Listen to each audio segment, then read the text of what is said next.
Hello traders, FX Pip Collector here. Today is Tuesday, November 28th, and I'm going to be analyzing the Aussie US dollar, starting on the monthly, working my way all the way down to that 1 hour time frame for the full top down analysis. So on the Aussie dollar monthly, I still think this is an A, B, and now we're going to go up for a wave C of wave Y.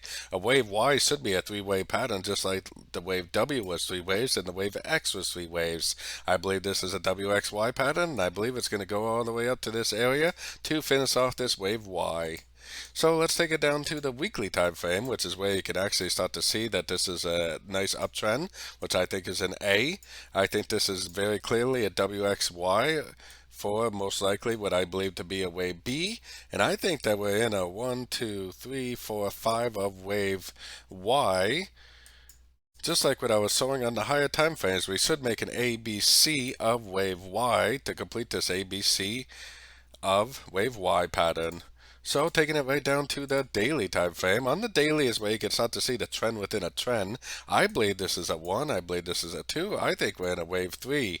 I think this wave 3 has a lot of upside potential. I think the wave 3 is going all the way up to the 261 to 223 area to finish off a wave 3, eventually go down, make a wave 4, and back up for a wave 5. So let's keep going down to that 4-hour time frame. 4-hour time frame, based on my higher time frame analysis, I am definitely looking for longs right now. We are for sure still making higher highs, higher lows. I think this is the end of a wave 2. I think we're in a wave 3, and anything we see to the downside, I think it's just going to be a subdivision correction of the wave 3, and it's going to continue to make higher highs, higher lows on this 4-hour time frame range. So let's take it right down to the 1-hour time frame.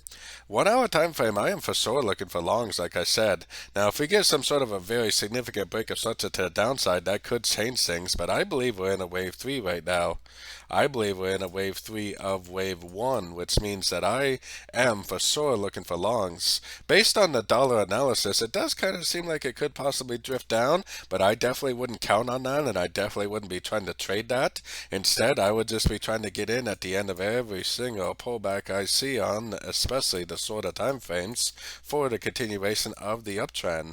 So anytime I see a pullback, I'm going to be looking at that pullback as nothing beyond a correction to the uptrend, and I'm going to be looking to get long at the end of those pullbacks, especially if they're three-wave ABC pullbacks, for the continuation of what I believe to be a wave 3 of wave 1, which is most likely a wave 1 of wave C, which is a wave C of wave Y on like the weekly and the monthly time frames.